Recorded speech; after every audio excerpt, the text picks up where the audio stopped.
Hello दोस्तों, मैं हूं हकीकत का आईना।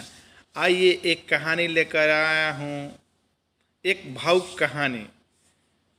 बेटा बाप को एक अनाथ आश्रम में छोड़ने आया था। साथ में बाप के सारे कपड़े और कुछ जरूरी सामान का बैग भी लाया था। बेटे ने अनाथ आश्रम के मैनेजर से सारी जरूरी बातें कर ली और बाप को वहीं पर छोड़कर जाने लगा। बेटा अभी अनाथ आश्रम के बाहर निकला ही था कि उसका फोन बजा।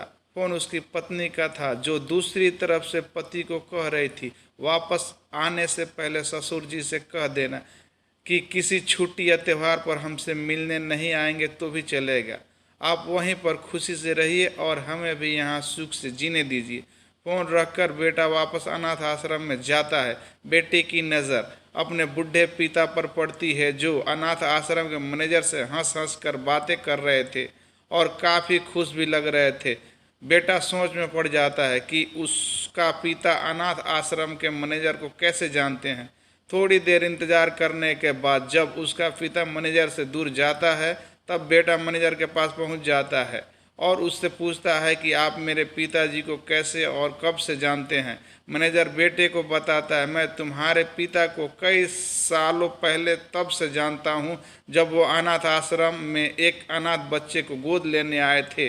दोस्तों, कुछ समझ में आया? अब आप ही बताइए, सच में अनाथ कौन था? वह बेटा जो अपने बाप द्वारा बिना उसे बताए किए गए इतने बड़े उपकार के बदले उनके आखिरी समय में इस तरह ठोकर मार रहा था। वह पिता जिसने एक अनाथ बच्चे को निर्वास भाव से इतना प्यार दिए थे, खुद के बच्चे को दिया जाता है।